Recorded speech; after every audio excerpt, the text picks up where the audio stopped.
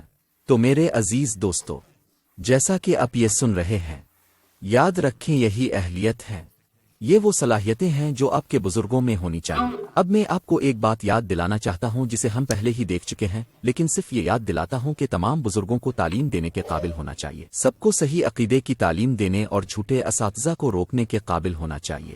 پہلا تیموتھیوس 5:17 کے مطابق سب نہیں بلکہ بعض بزرگ باصلاحیت معلم ہیں، اور وہ تعلیم دینے میں محنت کرتے ہیں، وہ محنت سے خدمت کریں گے، وہ اپنی زندگیاں مطالعے اور تحقیق میں وقف کر دیں گے، وہ اپنا وقت قربان کریں گے، وہ اپنے مشغلے اور کھیل قربان کریں گے تاکہ خدا کا کلام گہرائی سے پڑھنے اور پیغامات تیار کرنے اور واعظ و تبلیغ اور بائبل کی قیادت میں ماہر ہونے کے لیے وقت نکال سکیں، مطالعے اور لوگوں کو ہدایت دینے اور جماعت کو تعلیم دینے کے لیے، اور اس کے لیے انہیں اجر دیا جائے گا اور اسی دنیا میں دیا جائے گا۔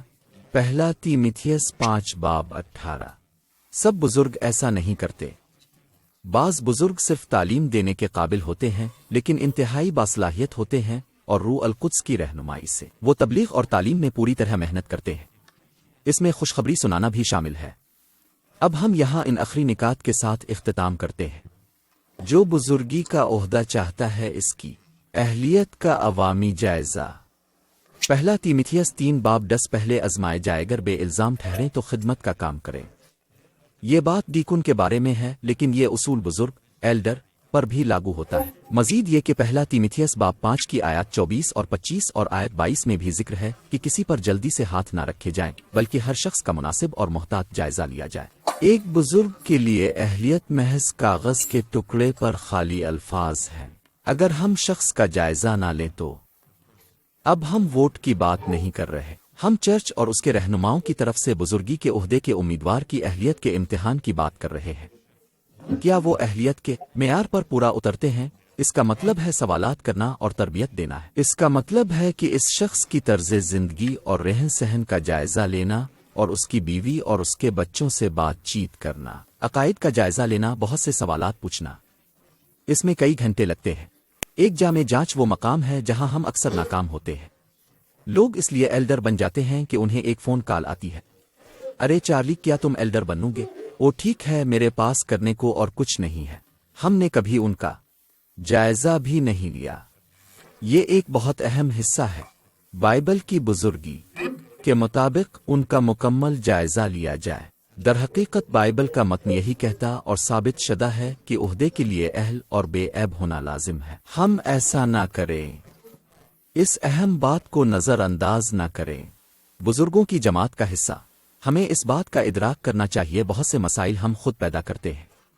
ہم یہ مسائل امیدوار کی مناسب جانچ نہ کرنے کی وجہ سے پیدا کرتے ہیں، اور نااہل، ناپسندیدہ اور بائبل کے مترادف بزرگ بن جاتے ہیں، اور ان کی وجہ سے برسوں تک مسائل رہتے ہیں۔ پہلا تیموتھیوس 5 آیت 22۔ کسی شخص پر جلد ہاتھ نہ رکھنا، مناسب بحالی کے بغیر ہاتھ اچانک اور جلدی نہ رکھیں ورنہ غلط تقرری ہو سکتی ہے۔ اعمال کی کتاب 6 آیت 6 میں ہاتھ رکھنے کی مثال دیکھ سکتے ہیں۔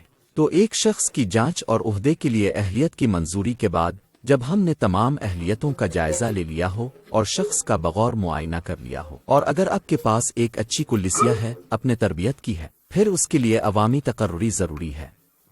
یہ ہاتھ رکھ کر بھی کیا جا سکتا ہے یا دیگر طریقوں سے بھی۔ تفصیلی طریقہ کار تو نہیں بتایا گیا، لیکن یہ عوام میں ہونا چاہیے تاکہ سب تسلیم کریں کہ یہ شخص اب نگرانی یا بزرگی کے عہدے میں داخل ہو گیا ہے اور کلیسا کی نگرانی میں بزرگوں کے ساتھ شامل ہو گیا ہے۔ لہذا میں بزرگوں کی تقرری کے لیے 4 ستون پیش کرتا ہوں۔ نمبر 1، ذاتی خواہش۔ نمبر 2، بائبل کی اہلیتوں کو پورا کرنا۔ نمبر 3، ان اہلیتوں کے بارے میں جانچ، اور نمبر 4، عوامی تقرری۔